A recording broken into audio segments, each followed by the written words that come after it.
Agora gravando. Bem-vindos todos, bem-vindas todas ao terceiro, né, Flavinha? Terceiro entre nós. É um projeto que começou há 3 meses, né?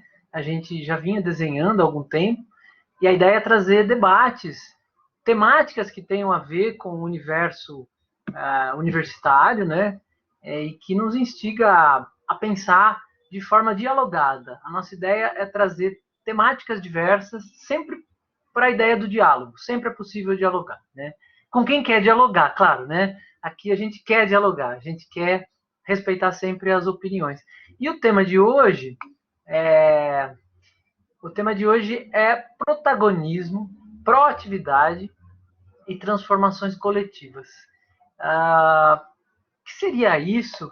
E mais que o que seria, a gente vai falar um pouquinho de conceitos, né? A gente usa uma base assim, né? Trabalhar conceitos, entender os conceitos, né? Para depois entender contextos, né? E entender a aplicação prática disso na nossa vida, né? Que é mais ou menos a base das aulas, né? De como a gente aprende, né? Agora, a questão aqui é a gente comparar, né? Protagonismo e proatividade tem muito a ver com o universo pessoal, né? Enquanto que transformações coletivas tem a ver com grupo, tem a ver com sociedade, né? E é proposital a forma como a gente juntou essas questões, né? Por quê? Porque pode parecer paradoxal, mas a gente vai colocar em discussão aqui se ela não é paradoxal, se ela não é um paradoxo, se ela não é uma contradição a gente falar em proatividade, protagonismo, né? E ação coletiva, e ação em grupo. Então, é uma provocação, né, que a gente vai estar buscando fazer para vocês e entre nós mesmos para a gente pensar isso, né? Porque a gente está diante de um mundo que fala muito em proatividade e protagonismo, né? E cobra da gente muito isso. E isso é importante porque a gente tem que ter nossas responsabilidades diante das coisas, né? A gente tem que ser responsável pelo que a gente faz, pelo que a gente deixa de fazer, né? Pelo que a gente ainda vai fazer, pelo que a gente se promete fazer, pelo que a gente se compromete a fazer, quer dizer, promete para o outro, se compromete, né, a si mesmo a fazer, né? Mas também a gente é um ser coletivo, né? A gente está em sociedade e o que a gente faz sempre afeta outras pessoas. Então, a gente quer colocar em discussão essa questão, né? Ser protagonista proativo e colaborativo. É possível ser um protagonista proativo e colaborativo? Tudo isso no mesmo ser, né? Essa é a nossa pergunta para começar. E, é claro, a gente pretende chegar até o final da conversa, não diria tendo uma resposta, porque tem muitas possíveis respostas e a gente é aberto ao diálogo, né? Pois é, Daniel, não é? É bem difícil, né? E a gente vai propor aqui um olhar para essas características, para essas qualidades, né? Para que a gente não deixe de lado nenhuma coisa.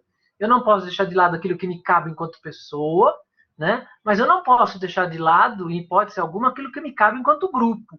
Porque se eu quero ganhar sozinho, o grupo perde, às vezes, né? A gente tem vários exemplos aí, né?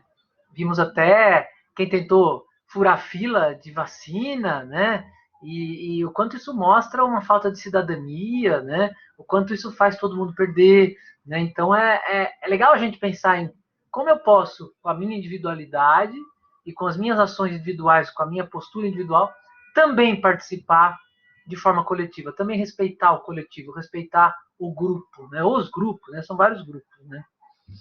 Flavinha vai trabalhar um pouquinho os conceitos com a gente. Isso. E como o Marcos falou, então a gente traz alguns conceitos para a gente ir construindo aí a nossa discussão, né? Então, o protagonismo vem aí do grego de protagonistes, né? E protos, que significa aí primeiro. E é muito do que a gente vê, né? Ah, o protagonista é o primeiro, né? Já na dramaturgia, ele é o personagem principal de uma trama, de um enredo, é o personagem principal, né?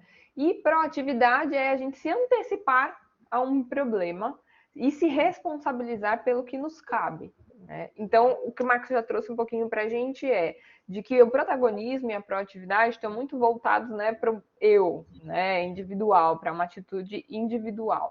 mas sempre a gente precisa ter essas atitudes, claro, mas num formato coletivo, que é o que a gente trouxe aqui como questionamento, como proposta aí para a gente discutir. E pensar um pouquinho, né, nessas nomenclaturas, nesses títulos, né, de proatividade, de protagonismo, que muitas vezes a gente traz aí o protagonismo como essa coisa do primeiro, mas a gente vai discutir um pouquinho mais do como que a gente pode ampliar, né, ressignificar essa ideia do protagonismo, né, Marcos? Pois é uma questão que a gente sempre percebe, né, principalmente dentro do mercado de trabalho, principalmente dentro do espaço das empresas, né, do espaço corporativo. E também no espaço que envolve as empresas. Né? Desde quando você vai disputar uma vaga, né, você é convidado a competir. Né? A gente vive uma realidade muito competitiva, né, que nos estimula a competição desde sempre. Eu me lembro até os programas de TV, né? Big Brother, todo mundo falou do Big Brother até uns dias atrás, né? Ainda continuam falando, né? Não dá para a gente negar que ele faz parte da nossa cultura midiática, né? Por mais que às vezes não gostemos dele. Mas o Big Brother, ele incentiva uma competição extremamente alta e às vezes até tóxica, né? Estimula-se às vezes até a competição no sentido de um querer usar de artimanhas nem tão éticas com o outro, né? E aí, é jogo. Será que o jogo é sempre disputar? Eu me lembro que no finzinho do Big Brother, né, a gente confinado vê tudo na televisão para ver se o tempo passa, quando dá tempinho de ver, né, no fim de semana pelo menos. Quando terminou aquela competição maior e só ficaram os últimos, né, pararam de colocar pilha na competição e mudou o clima. Né? O clima ficou mais cooperativo. Né? Eu me lembro também do MasterChef, que é um programa de competição, e de repente o MasterChef colocou crianças. Não sei se vocês se lembram do MasterChef Kids, né? Que foi uma graça, foi uma coisa mais linda aquilo. As crianças, elas meio que se negavam à competição. E eu acho isso muito interessante. As crianças, elas eram muito mais colaborativas, né, do que os adultos, e muito menos competitivas, porque elas meio que estavam ali entre um grupo que está acostumado mais a brincar, compartilhar, ao mundo do lúdico, né? Exatamente, Karina, elas brincavam entre si. Eu me lembro muito de uma cena de um menininho que ele pegou a manteiga dele, ele cortou exatamente no meio para dar para a amiguinha, ele falou assim, desculpa, eu não posso te dar mais, né? Eu vou precisar da outra metade. E assim, você vê que a colaboração, ela estava no coraçãozinho deles ali como algo que fazia mais sentido do que a competição. Cada vez que saía, e tinham que sair de duplas, né? Porque até para um ajudar o outro, né? Eles saíam de duplas, porque são crianças, né? Quer dizer, até me incomodou, porque parece que estamos moldando crianças à competição, né? Aí você fala, tá, mas o mundo é assim. Tá, mas o mundo não poderia ser um pouquinho diferente? Será que a gente não poderia pensar um pouquinho diferente? Porque elas ali estavam muito mais colaborativas e mais levando aquilo para uma brincadeira em grupo, né? Do que a competição de ganhar algum prêmio, de sair como o melhor, né? Então a pergunta que a gente faz será que o mundo precisa de mais pessoas competitivas, né? Ou o mundo precisa de mais pessoas colaborativas? Entre 7 bilhões de humanos que somos, né? Isso é muito recente, né? Isso vem desde a invenção da penicilina, que a gente virou bilhões, né? Porque antes não havia, e as revoluções industrial, né? Após a Revolução Francesa, que colocou a questão do Estado de Direito, os avanços sociais e os avanços da tecnologia e da medicina, colocou a gente numa proporção gigantesca de habitantes no planeta. Será que com essa proporção tão grande de pessoas, o que deixa ainda mais complicada essa pergunta, né? Será que a gente consegue ser tão competitivo? Será que a competição é o melhor caminho para a gente trilhar, né? Ser o melhor, né? E aí tem até uma pergunta, né? Ser o melhor do mundo ou ser o melhor para o mundo, né? Mas o que é ser melhor para o mundo, né? Talvez tentar entender qual é o equilíbrio entre o meu protagonismo, o meu projeto enquanto pessoa, aquilo que eu sonho, aquilo que me dá sentido, e o que o grupo precisa, né? O que o planeta precisa, né? A questão da sustentabilidade, por exemplo, ela nos convida a esse pensamento, né? Se eu não for sustentável nas relações com o outro, e esse outro eu posso pensar todo tipo de vida, né, que há na Terra, a gente vai perder todos juntos, né? Então essa é uma questão legal para a gente pensar, né? Será que a competição ela é tão inerente assim a todos nós, né? E qual o caminho? O Daniel está dizendo, né? Acho que se tivéssemos mais trabalho colaborativo, os resultados seriam melhores profissionalmente e pessoalmente. Daniel, eu concordo plenamente com o que você falou. Eu acho que se a gente estimulasse menos a competição e mais a colaboração, então, mas como seria isso num programa de TV? Sei lá, o grupo que vai ganhar é o que mais se colaborou entre si. É uma forma. Eu posso criar uma competição que coloca a colaboração como a principal quesito a ser julgado. É uma competição um pouco mais saudável, penso eu. Posso estar errado, mas penso que o grupo que mais se colaborar vai ser o grupo que vai vencer. Tá, você ainda está criando uma competição, mas de uma forma um pouco diferente. Você tira da individualidade, né? Manter todos bem no grupo. Exato, Karine. Então, sempre se busca a competição e sob o ponto de vista do individual, né? É a pessoa, é um só, não cabe mais. E isso vai um pouco contra a nosso próprio caráter social, nosso próprio caráter coletivo, né? A gente é um ser social desde que a gente se firmou no planeta enquanto espécie, né? Isso tá na nossa evolução, a questão de ser social, né? E aí, bom, já até falei um pouco disso, né? Já que somos seres sociais, por que não pensar em conquistas coletivas? Eu me lembro, tem um pesquisador, um neurocientista brasileiro, ele vive em Nova York, ele chama Jorge Moll, e ele tem um estudo, ele colocou pessoas numa sinuca assim, vocês vão ganhar US$ 120 cada um, e vocês vão decidir se vocês vão ficar com todo esse dinheiro, ou se vocês vão doar parte desse dinheiro para instituições que vão passar agora na tela. E passaram várias instituições sociais em que que eles poderiam ajudar com parte do dinheiro, mostrando a situação daquelas pessoas que eles ajudavam, né? E aí ele fez, durante essa escolha, ele colocou todo mundo analisando o cérebro, as conexões cerebrais dessas pessoas. Ele fez como um mapeamento do cérebro nesse momento de escolha, né? E é muito interessante o que ele descobriu.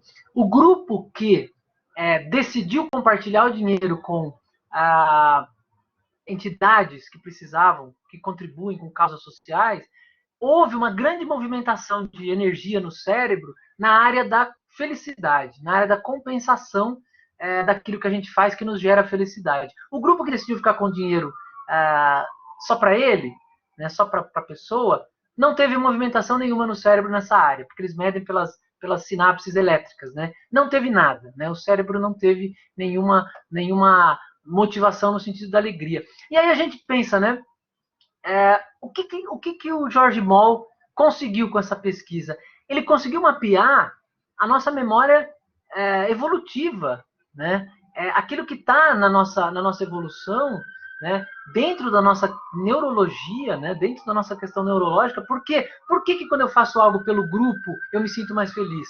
Porque desde o início da nossa existência enquanto humanos, nós sempre agimos em grupo.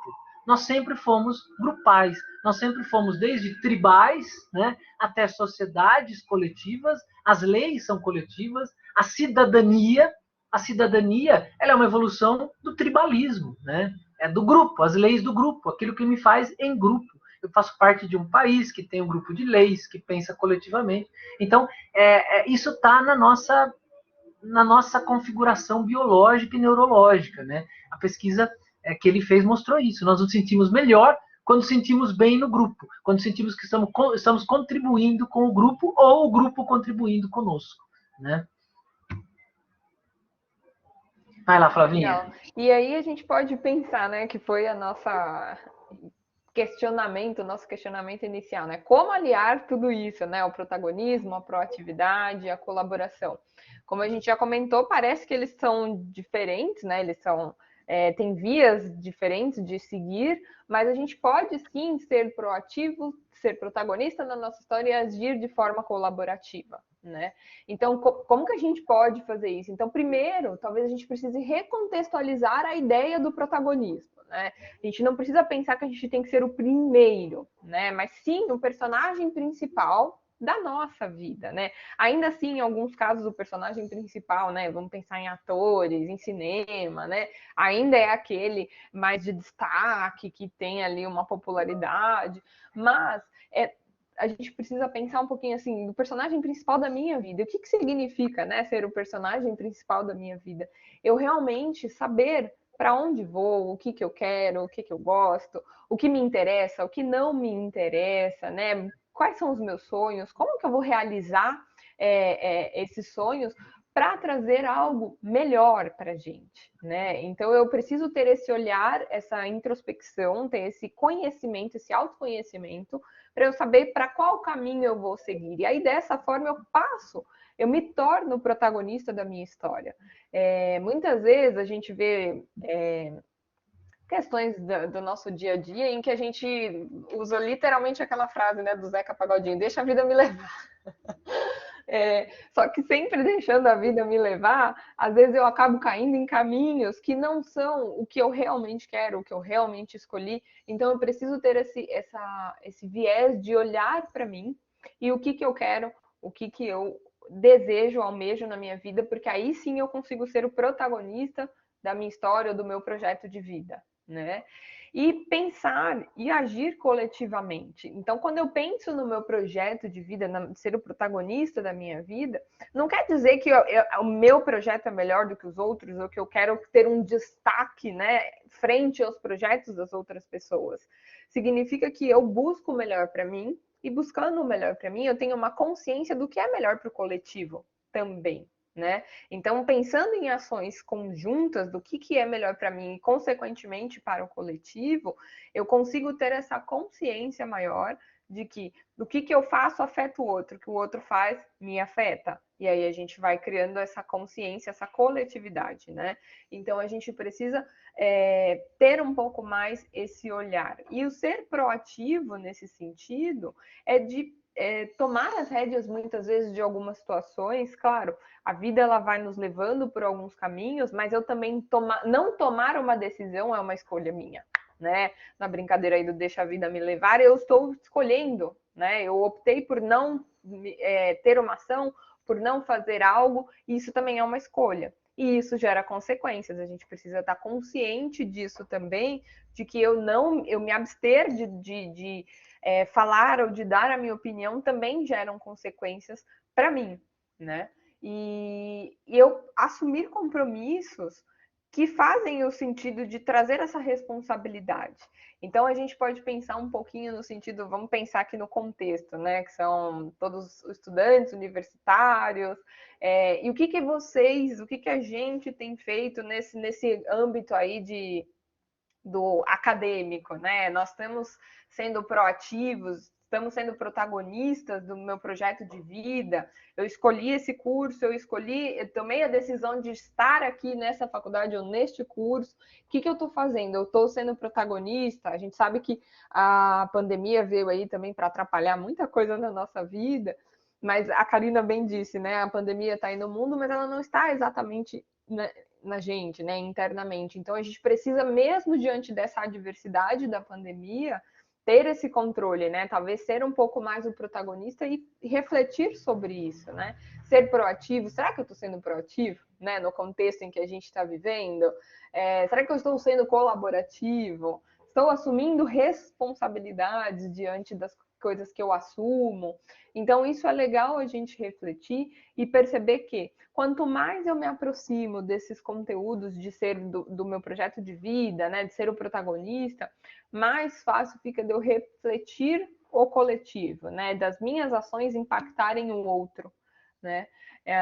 O Daniel falou que acha que o PI se encaixa nesse pensamento. Legal, porque a gente usa o conhecimento, né, de diferentes disciplinas e tenta fazer uma construção coletiva, né? Acho que a gente traz tudo isso que a gente aprende, né, em diversas frentes e acaba meio que obrigando, né, num primeiro momento, vocês terem autonomia, né, vocês desenvolverem um projeto, irem atrás, e aí a gente vai desenvolvendo talvez esse protagonismo e essa proatividade, né?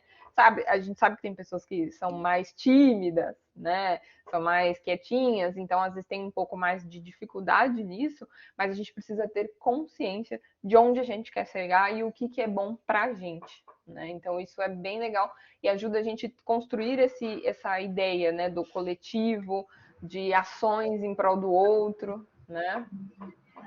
E aí a gente tem aí umas diferenças, né, de comportamento. Isso é legal a gente observar também, né? Será que eu sou passivo, agressivo ou assertivo, né? O Marcos vai detalhar para a gente o que é cada um desses comportamentos.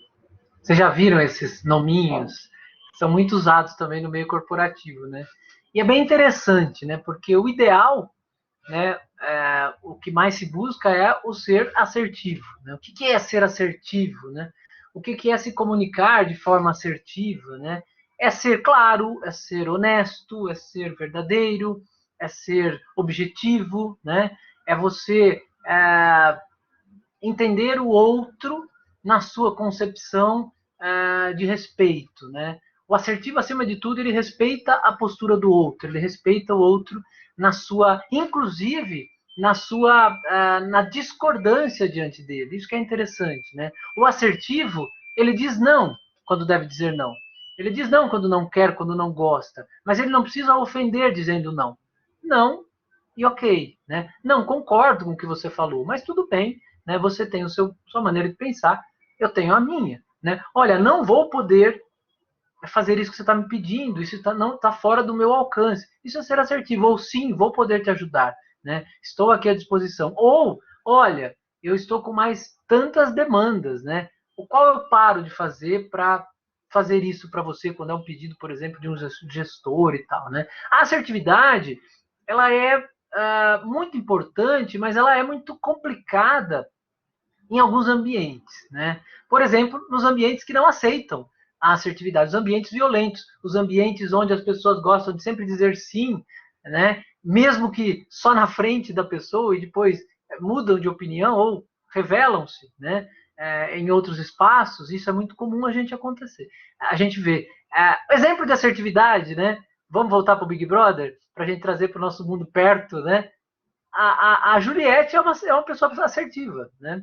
A todo momento ela queria fazer DR com todo mundo. Não, vamos conversar, vamos dialogar, vamos conversar. E ela passou a ser taxada como a chata em alguns momentos, né? Porque o assertivo, ele pode ser enxergado como um chato às vezes, né? Apesar que ele não está sendo chato, ele está querendo resolver aquilo através do diálogo, né? E às vezes, quando você nega uma coisa porque você está sendo sincero, né, você está sendo assertivo, né? Claro, negando de forma educada, né? De forma a respeitar o outro, né? Olha, eu não posso, né? Eu não concordo. Você não precisa ser agressivo para fazer isso, porque senão você está deixando a sua sinceridade está passando a ser agressiva, né? Não precisa ser agressivo para ser sincero, né? Eu posso fazer isso de forma muito assertiva. Então, o assertivo é aquele que é honesto com aquilo que ele sente, com aquilo que ele quer dizer, né? E o passivo? O passivo é aquele que sempre diz sim, né? Quem nunca trabalhou com aquela pessoa que sempre falou sim, ok, eu faço, né? E tem ambientes, gente, eu não estou falando que sempre é possível ser assertivo. Existem ambientes violentos em que o assertivo ele corre riscos, né? Então a gente tem que tomar cuidado, né? Se você está num ambiente tóxico em que a assertividade pode te custar alguma coisa como o seu próprio emprego, busque outro lugar para estar. Mas não tente, né, impor uma assertividade que pode ser ruim para você, né? Mas o ideal é trabalhar com pessoas assertivas, é conviver com pessoas assertivas, porque elas são honestas naquilo que falam, honestas naquilo que sentem e falam na sua frente, né? Porque aí tem um outro, né? Um outro lado perigoso, né? Que é o passivo-agressivo. O passivo-agressivo é aquele que na sua frente diz sim. Você virou as costas, ele muda completamente a forma de diante dos outros, ele muda completamente a visão dele e envenena o ambiente, né? O passivo-agressivo é o manipulador, né? E é o mais perigoso, né? É aquele que parece que está sendo bonzinho com você, né? E de repente vira a pessoa que vai contaminar todo o ambiente.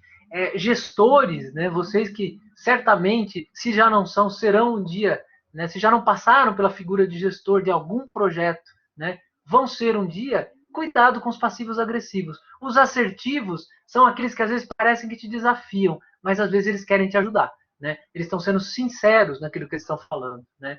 E o agressivo? O agressivo é aquele que faz de forma reativa. Né? Tudo que você fala, ele te devolve na pancada. Né? Tudo é culpa dos outros. É aquele cara que tem síndrome de perseguição. Ele acha que tudo ele está sendo perseguido. É uma conspiração contra ele. Ele age sempre de forma violenta, né? De forma reativa. Né? Então, o agressivo você percebe muito facilmente. Né? É aquela pessoa que é difícil dialogar. Né? Ele tem uma opinião muito pouco dialogada, ele gosta de impor a opinião dele e geralmente de forma muito reativa e agressiva. O passivo sempre vai estar concordando e às vezes ele vira uma panela de pressão. Eu já vi em ambientes que eu trabalhei, principalmente no jornalismo, quando eu trabalhei em redações de jornal, as pessoas que dizem sim para tudo, numa demanda absurda de uma redação de jornal, né, que você tem que produzir um jornal por dia, eu já vi pessoas assim explodirem no final da noite, começar a chorar, não ter mais habilidade emocional para lidar com aquilo, porque aceitou tudo, uma hora aquilo explode. Você vai jogando pressão para dentro de si, uma hora aquilo explode. Né?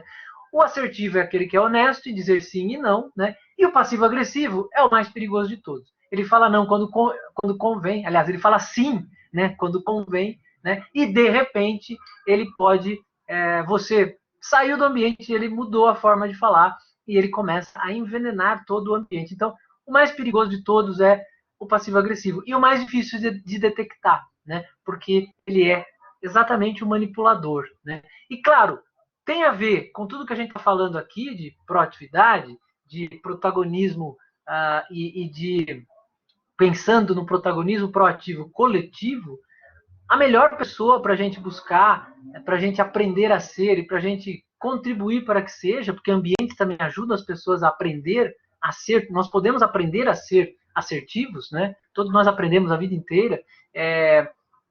O melhor caminho é buscar assertividade para a gente desenvolver uma postura de responsabilidade individual, né? E de colaboração com o coletivo. A gente consegue conciliar as duas coisas. E acho que até nisso que você trouxe, né, Marcos, de que a gente trabalhar isso, essa questão da assertividade, está muito relacionada com esse ponto que a gente está discutindo, porque é o que eu quero, né, para mim. Então, eu ser às vezes passivo, né, vamos fazer isso, faz aquilo, você acaba, como a gente falou, não tendo ali o domínio. Né? Eu saber falar não porque eu não quero, porque eu não tenho condições de aceitar determinada situação, ou falar sim porque eu consigo, eu dou conta e eu vou fazer. Né? Então eu preciso ter muito esse olhar, um pouco do que a gente trouxe desse autoconhecimento, de que até onde eu posso chegar? E eu posso falar não, né? Às vezes a gente tem uma impressão de que, falar não, nossa, podem me ver, né, de uma forma como não proativo, né? Então, não quer dizer isso, né? Quer dizer que eu respeito os meus limites, estou bem ali alinhado com o meu projeto, o meu propósito de vida. Então, eu tenho ali a consciência e a condição de dizer sim, dizer não, de aceitar ou não, né? Então, isso é bem interessante. Para a nossa vida, né? Como está meu protagonismo, né? Como está a minha atitude de protagonista diante do que eu quero, né? Tem uma frase que eu gosto muito que está no filme do que conta a história do Mandela, né? Invictus, né? Que é de um poema essa frase, né? Eu sou o capitão do meu destino, né? Quer dizer, eu decido sobre a minha vida, eu decido sobre o que eu quero, eu tenho essa liberdade e eu devo ter essa liberdade, né? De comandar o meu projeto de vida, né? Mas até que ponto esse meu projeto de vida ele também inclui o outro? E essa é uma questão para a gente pensar, né? Até que ponto essa minha vontade de ser e estar no mundo está em sintonia com o respeito ao coletivo, né? Eu acho que essa ponte a gente tem que pensar sempre, né? Isso vale, gente, para os trabalhos do TCC, para os trabalhos que a gente faz universitários. Quando você coloca lá justificativa no trabalho, para que esse trabalho está sendo feito? Para contribuir com a sociedade. Né? Tudo que a gente faz, de alguma maneira, afeta as pessoas à nossa volta. Se você faz qualquer trabalho científico, está na comunidade científica, em que isso ajuda a sociedade? Né? Em que isso contribui para que a sociedade seja melhor? O que você está fazendo nunca é só para você. Trabalhar, gente, é sempre trabalhar para o outro. Eu estou sempre fazendo alguma coisa para alguém. né? Por mais que seja vendido pelo preço que for, por mais que seja, enfim, aonde estiver esse material, seja num hospital, seja num supermercado, seja numa sala de aula, eu estou entregando algo para alguém. De que maneira eu estou entregando isso para alguém? É pensando em contribuir com esse coletivo? Ou eu estou só olhando para o meu umbigo? Né? Eu fiz minha parte, dane-se. Eu vi um exemplo essa semana, eu estava numa banca de PI, do curso de publicidade, e com essa onda do remoto, né, a gente está dependendo da internet, da conexão, e uma das meninas não conseguiu abrir o microfone dela. E imediatamente a outra menina do grupo falou assim, pode deixar que eu toco aqui. Isso é sintonia coletiva, né? Porque eles poderiam ter tido aquela visão, cada um faz a sua parte, a gente picota tudo, e é muito comum a gente ver isso, né? E se alguém faltou, mas isso aí era obrigação dele. Mas cadê o espírito de grupo? O trabalho é do grupo. A nota vai ser do grupo, né? Então, essa questão do grupo, essa questão do colaborativo, a gente vê nos pequenos detalhes de um trabalho de faculdade, né? Olha, deixa que eu toco aqui a parte que ela ia falar, porque ela está sem microfone. Eu tenho que entender que aquilo faz parte de um trabalho coletivo e todos têm que estar sintonizados no coletivo, né? Digo sim quando discordo, não quando concordo, aliás, e não quando discordo. De que maneira eu digo esse sim também vale perguntar, né? Eu digo de maneira educada, respeitosa, ou eu já digo um não assim. E às vezes a gente diz o não de maneira agressiva até para se proteger, né? De medo da reação do não que a gente fala, né? Então, a forma como a gente fala diz muito, né? Exatamente, Daniel, direta e respeitosa, né? Dá para a gente ter respeito e carinho dizendo não. Tá, é possível, né? É possível eu respeitar outra pessoa e falar, infelizmente eu não vou poder fazer isso para você. Né? Adoraria, mas não vou. Né? Explique, não tem porquê, né? E responsabilizo pelos meus atos ou pela falta deles, né? Olha, grupo, eu errei, né? Eu falhei aqui. Olha, eu posso fazer isso, eu posso me incumbir disso também. Né? É uma maneira também de eu pensar que estar aberto a trabalhar coletivamente é um ato de responsabilidade, né? Eu me responsabilizo por aquilo que é a minha parte, ou até dentro de um trabalho de grupo que eu não fui chamado, aí pensando em proatividade, né? Não me cobraram, mas eu sei que eu posso ajudar, eu sei que eu posso dar algo a mais, por que eu não me ofereço? Isso é proatividade. Quando eu percebo que eu posso contribuir com aquilo, e eu tenho tempo e possibilidade, eu não preciso esperar alguém me cobrar. Né? Olha, eu posso fazer isso. Né? Eu gosto de fazer isso. Eu tenho uma condição melhor de fazer isso, porque eu tenho um programa que eu uso, que eu gosto, eu tenho facilidade, eu já estudei. Isso é proatividade. Né? Isso pode ser feito dentro do grupo. Não preciso pensar nisso só individualmente. Né? Eu posso pensar nisso dentro de um grupo. Né? Isso é muito importante. E só complementando o que você comentou, né, Marcos, na questão do coletivo, né, e lá que a gente discutiu no início, né, a gente é muito desenvolvido para a questão da competição, né, e aí às vezes quando a gente faz um trabalho em grupo, como você falou, picotadinho, né, e acontece algumas vezes, se há o sucesso, ok, foi o grupo, né, mas se há o fracasso, foi fulano, né, a gente nomeia. Então, às vezes falta um pouquinho dessa questão do coletivo, né, da gente pensar num todo. E o exemplo que você deu, né? Ah, então tá bom, eu assumo aqui, né? Você tá com um problema aí, eu assumo aqui. Então é a gente ser proativo e coletivo, né? Exatamente, exatamente. Daniel está dizendo, às vezes as pessoas querem ou precisam ouvir não, mas escutam sim, isso causa consequências no trabalho e na vida pessoal também. Exatamente, Daniel. Exatamente isso. Ser honesto é a melhor saída. Ela pode até, num primeiro momento, a gente tem no Brasil uma cultura muito da culpa, uma cultura muito de você querer ser bonzinho, parecer, né? Parecer. Porque o Brasil, por exemplo, os preconceitos que há no Brasil, eles são muito velados, né? Mas eles existem, né? Eles não são tão encarados, né, de perto. E isso é problemático, porque você às vezes se foge do problema naquele momento e cria um problema ainda maior, porque ele vai continuar ao longo da história. Né? Então, às vezes, falar não na frente é muito melhor, porque, lógico, falar não respeitoso, tá? E quando é não mesmo, não é falar não para aquilo que dá para ser feito. Mas quando não dá, quando não foge aos seus limites éticos, morais, de possibilidades mesmo, né? Falar não na frente pode até causar uma primeira reação. Poxa, gostaria que ele topasse. Mas a médio e longo prazo, isso vai ser bom. Porque ser honesto é a melhor coisa a médio e longo prazo. Poxa, aquela pessoa foi honesta comigo, ele falou que não podia mesmo. Então, a honestidade, ela perdura no tempo. A desonestidade não, porque uma hora a máscara cai.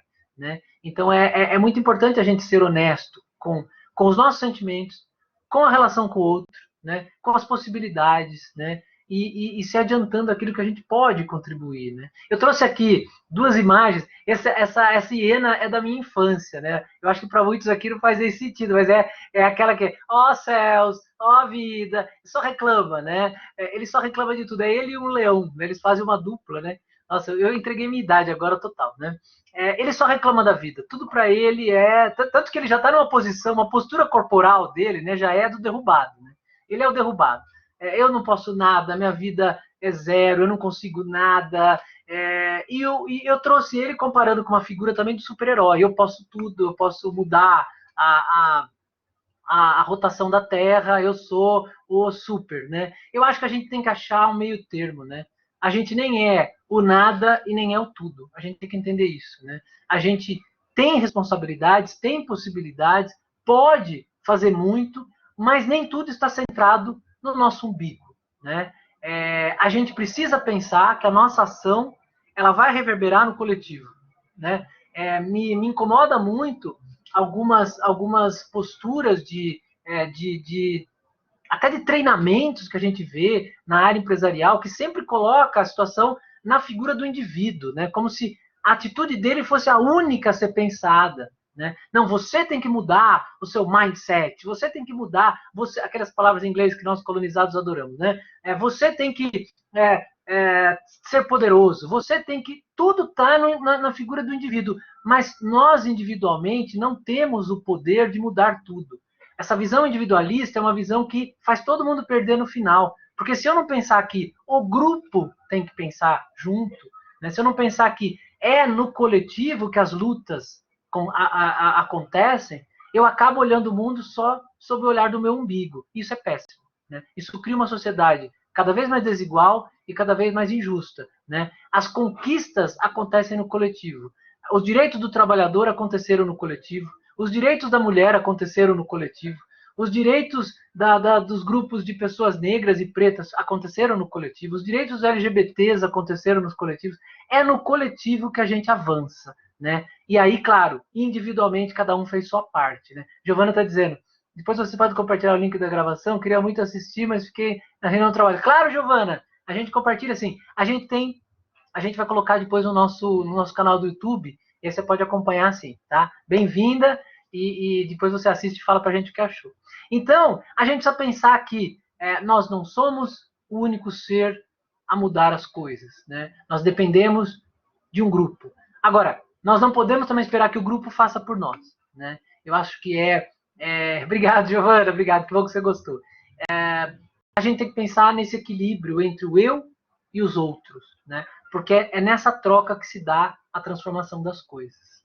Diga, Flavinha. E acho que até nesse equilíbrio, né, que você trouxe aí pra gente, a gente pensar que a gente talvez tem dentro da gente, né, um pouquinho de hiena, um pouquinho de Superman, né? Então tem coisas que eu faço muito bem e que, nossa, eu domino, fico muito feliz, eu me sinto Superman, mas tem coisas que eu não tenho habilidade, que eu não consigo fazer, e aí eu já me sinto um pouquinho a hiena, né? Então é encontrar o equilíbrio e entender que a gente tem dentro dos nossos projetos de vida, do nosso protagonismo, âmbitos em que a gente se desenvolve melhor, em que a gente consegue ter esse protagonismo mais desenvolvido, e âmbitos que não são da nossa área de atuação, não são de nosso interesse. Então a gente também não precisa ser o Superman do protagonista, né? Tudo eu sou à frente, para tudo eu sou proativo. Porque também se eu for proativo em todos os âmbitos, né? Eu acabo meio que indo contrário à minha assertividade, né? Não, eu quero fazer tudo de todas as partes, de todas as frentes que eu atuo, e aí eu acabo não sendo assertivo comigo, porque eu acabo me sobrecarregando. Então é legal a gente pensar que a gente tem esse equilíbrio aí dos dois personagens dentro da gente, né? E o que o Marcos falou, né? A nossa construção, minha ação individual vai reverberar no coletivo, porque é no coletivo que a gente consegue essas lutas e essas melhorias, né? Para todos, né? A gente não luta por melhorias individuais, né? Então isso aí é o egocentrismo. Então a gente não consegue causas individuais, são causas sempre coletivas. Então isso é legal da gente sempre pensar. E acho que deixar aberto aqui para que se alguém quiser responder alguma daquelas perguntinhas que nós deixamos aqui, acho que eu vou até voltar a deixar elas aqui. Se alguém quiser compartilhar com a gente ou no chat, ou abrir o microfone e falar o que vocês acham como é que tá aí, se vocês estão sendo protagonistas, ou o que acham que às vezes pode melhorar, porque todo mundo tem algo a melhorar, né, na nossa vida. Sempre tem um momento, uma fase que a gente está mais ativo, uma fase que a gente está menos ativo. Então, se alguém quiser responder essas perguntinhas, fiquem à vontade. E assim a gente vai discutindo. Enquanto vocês pensam aí,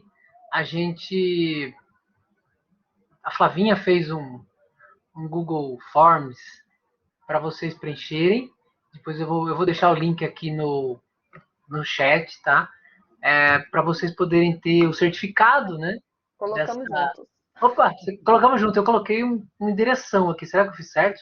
É que eu reduzi ele, aí eu fico pequenininho, meu. Você foi muito mais inteligente que eu. E aí, os dois vão para o mesmo caminho, isso é importante.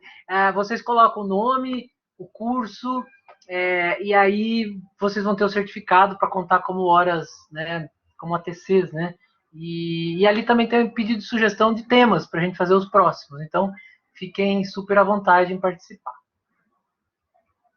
Giovana está dizendo, eu tenho muita vontade de ser ativa em alguns projetos que já iniciei, mas por medo eu desisti, deixa para trás.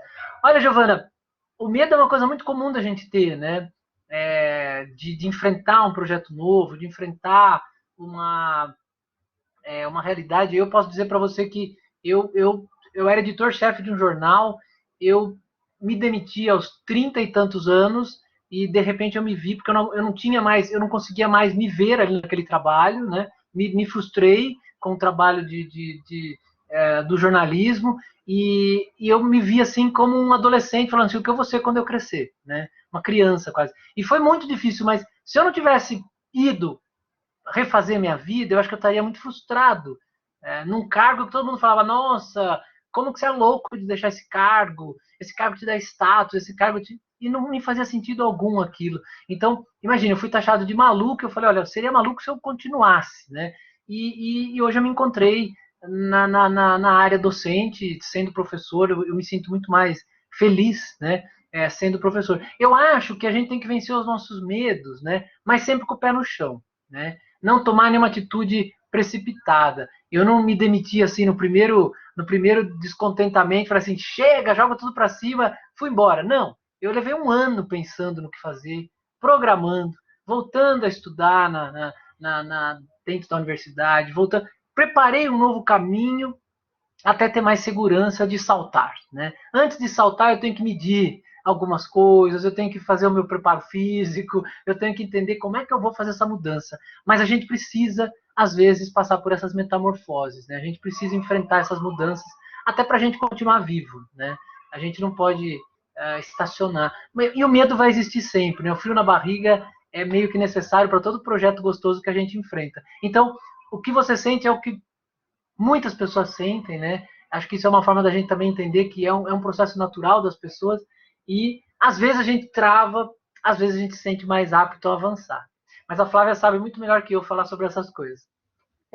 E acho que o Max, né, citou a história pessoal, né, e entendo muito isso como protagonismo, né, às vezes ali para a sociedade foi uma ideia de tipo, você é maluco, né, você vai retroceder, né, mas o que eu busco na minha vida? Às vezes o sacrifício que eu estou fazendo numa empresa, né, num trabalho, não me recompensa, não me traz ali uma questão de bem-estar, né, então isso é legal.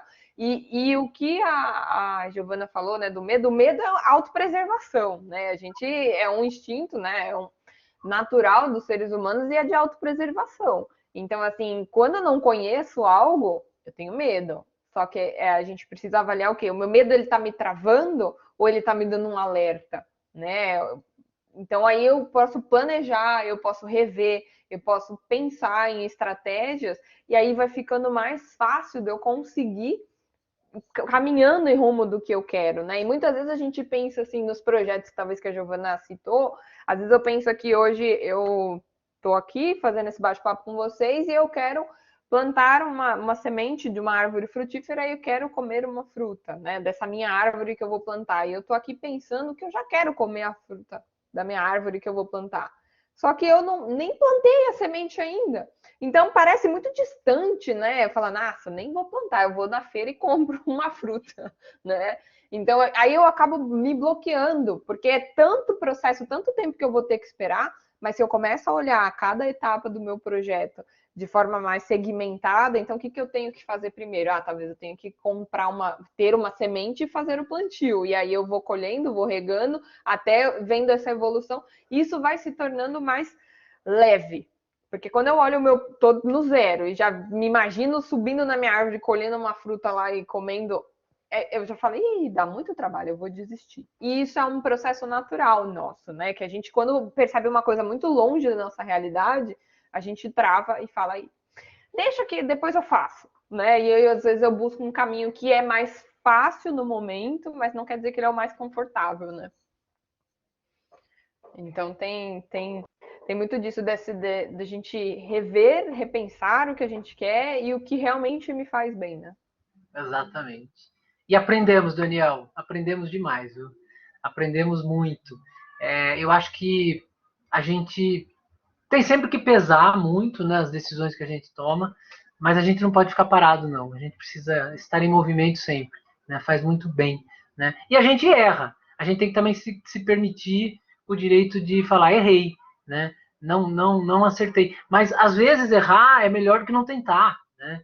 É, você ser frustrado por não ter tentado, às vezes dói mais na consciência do que você ter um erro e consertar aquele erro. É claro que quanto mais você se preparar para suas mudanças, os erros vão te dar consequências menos graves, né? Mas não fazer e ficar com aquele sentimento eu poderia ter feito isso é muito doloroso, né? A gente se sente muito, poxa, eu deixei passar, então e mudanças nunca são fáceis, né? A gente se acomoda demais em muitos lugares, né? Mas a gente precisa estar sempre atento a isso, se policiar, né? Contra esse comodismo em coisas que às vezes nos façam mal. Por exemplo, voltando ao caso que eu citei para vocês, o cargo que eu tinha me deixava num certo comodismo porque me gerava um status, né? Mas por dentro eu estava destruído, né? Então, se eu deixasse o comodismo do status me sustentar, eu estaria me enganando, né? Então é uma forma da gente pensar em dar alguns saltos e não desistir. Eu acho que o que é importante é aquilo que nos faz bem, né? E nos faz bem em grupo, né? Porque o que me incomodava era justamente isso, eu estar numa equipe em que eu me sentia transformador, né? Dentro do meu trabalho. E é o que eu sinto em sala de aula, né, com os meus alunos. São os meus alunos que transformam, né? Eu estou lá mais para trazer algumas provocações, né? Que é o que a gente faz. Então, eu acho que vale a gente sempre tentar. Eu acho que calcular e tentar, claro, né? Alguém tem mais alguma colocação para fazer? Alguma pergunta? Alguma experiência a compartilhar? Fiquem à vontade, gente. Sei que está todo mundo no final de semestre, enlouquecido. Obrigado, Karina. Que bom, Giovana, que bom. Bom, É bom isso porque a gente troca, né? A gente troca experiências que todos temos. acho que a ideia é essa, né? Acho que no meio da nossa maluquice, né? Da correria de final de semestre, a gente tem um espacinho, né? Ao longo do semestre também para a gente conversar, para dialogar, ter essas reflexões, né? Eu acho que dá um respiro na nossa rotina. Às vezes a gente tem tanta coisa para fazer, tanta coisa para entregar, responsabilidades, e quando a gente para ter um bate-papo, uma discussão mas nessa linha de reflexões mesmo, dá um respiro para a gente, né? E isso faz bem também, né? E até para entender o porquê de toda essa loucura, né? Existe um propósito, né? Existe um propósito de todo esse trabalho que vocês estão tendo, né? É importante a gente tentar entender o porquê das coisas, né? É um sacrifício, é difícil, mas tem um propósito, né? Muito maior do que esse momento, né? Então esse esforço ele está dentro de um projeto, né? Que é maior do que esse momento, né? Que vocês escolheram, que vocês têm responsabilidade sobre essa escolha, né? Para vocês mesmos, né? Quem eu reporto isso? Para vocês. Uhum. Né? A escolha foi de vocês e é vocês que estão mostrando a si mesmos que são capazes de terminar esse projeto e serem melhores no final dele, né? Isso é muito importante. Isso também é um trabalho de protagonismo, né? O trabalho de projeto de vida de vocês, né? E o protagonismo que busca ser um protagonismo coletivo, né? Um protagonismo que vai trazer benefícios à sociedade. É sempre assim que a gente pensa em ser, né? Enquanto pessoas sociais, né? E acho que a gente sempre ouviu muito, né, da questão da educação bancária, né, que os alunos só escutam, em que só reproduz, né, o que é passado. E a gente discutir sobre isso, né, de que o quanto a gente é protagonista disso, o quanto a educação é uma troca, né, o quanto o professor e aluno são ali aprendizes. Acho que até a Karina que falou, né, num bate-papo, né, como é que é, Karina, a palavra aprendente? Não, é um neologismo, né? Aprendedor. Aprendedor.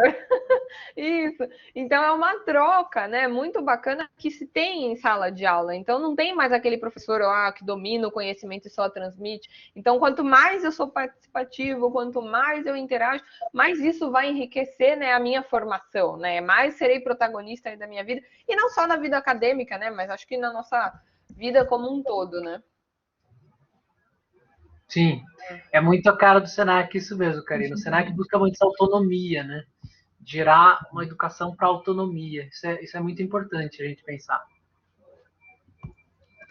E eu tenho achado, eu acho que os alunos, a gente como equipe e os alunos, nós somos todos aprendedores, né? E essa dialógica é maravilhosa. Essa conversa, essa reflexão que vocês trazem, sabe? Eu gostei bastante mesmo e acho que acrescenta para as nossas vidas, nos faz refletir como cidadãos. Sim, É exatamente. muito bacana mesmo. Parabéns, gente. Arrasou. Obrigado. Deixa eu fechar aqui. Flavinha, posso fechar aqui para aparecer nossas carinhas aí? Pode. Vai, vamos humanizar um pouco esse espaço. Karina, fica com a tela aberta aí. Ah, tá. Eu desliguei um pouquinho porque eu fui comer que eu tava morrendo de fome. Tem aula já já, né? É, eu esqueço de comer. É muito legal esse momento, né? A aula, os alunos. Tem vez que eu pergunto, quer um intervalinho para comer alguma coisa? Não, a gente já está comendo. E eu falei assim, eu fico constrangida porque eu sempre deixo a câmera ligada. Eu falei assim, acho que eu vou desligar um pouquinho. Eu sempre deixo ligada, sempre, em qualquer ocasião. Uma vez na minha faculdade eu deixei ligada e o cara ficou super animado. Ele falou, nossa, você ligou a câmera. É tão bom, né? Ver carinhas nas câmeras. Eu gosto demais. E lá no linkzinho também que nós deixamos, né, no chat, vocês podem colocar lá o nome de vocês, preencher para a gente emitir lá a declaração de participação. E aí, como o Brogna comentou, se quiserem deixar também uma sugestão de tema para a gente discutir nos nossos próximos bate-papos, né? A gente vai avaliar se a gente vai fazer mais um nesse semestre, curtinho, né? Que já está acabando, não sabemos se vamos fazer mais um mês que vem, mas a gente também comunica, né, vocês. E também, se tiverem sugestões, dúvidas, qualquer questão, a Giovana, eu voto que sim. Legal. Boa, Giovana. A gente podia fazer um bate-papo, Giovana. Você topa participar do bate-papo? A gente faz um bate-papo assim, mais um clubinho assim de quem topar, porque eu acho que vai estar cada vez menos gente no final do semestre. Todo mundo entregando os trabalhos, né? E já encerrando. Mas a gente podia gravar, né? Um bate-papo mais intimista, né? Com poucas. Claro que vai estar aberto a todo mundo, mas eu imagino que vamos ter poucas adesões. A gente convida, a Karina está convidadíssima, a gente faz um bate-papo entre quem estiver junto e a gente discute algum tema. A gente pode trabalhar algum tema ligado a esse fim de semestre. Isso, boa, Giovana, boa. Porque a ideia do programa é essa, né? A gente fazer um bate-papo, né? É que na última vez a gente tinha 60 pessoas aqui, né? Então fica uma coisa. Tinha gente do Brasil inteiro, foi uma delícia. Mas agora, com o final do semestre, a gente entende, diminui bastante o número de pessoas que conseguem estar uma hora antes da aula, essa semana de PI no marketing, a semana de PI em outros cursos, a semana de PI na publicidade, então está todo mundo muito atarefado, né? A gente entende, mas a gente grava, então quem não pegou pode pode assistir depois, né? Então você está convidada, Giovana. Karina também. Eu sempre vou, sempre tô lá. Todos convidados, né? Quem quiser participar de forma mais intimista também pode participar, né? Ou quem quiser participar como ouvinte também está super convidado aí com a gente. Legal. Então, acho que a gente vai encerrando o nosso bate-papo, dar um tempinho de tomar uma aguinha, né? Dar uma esticadinha no esqueleto e ir para aula. Correr para aula. E muito obrigada pela participação de vocês. Acho que sempre é muito rico estar aqui, ouvir, pensar, né? Refletir entre nós. Acho que é muito gratificante. Então, muito obrigada mais uma vez e até a próxima. Quem sabe já, né, Giovana? Beijo grande. Até a próxima. Obrigado pela presença. Tchau, gente. Daqui a pouco, Brock. Tchau, gente. Obrigada. Valeu.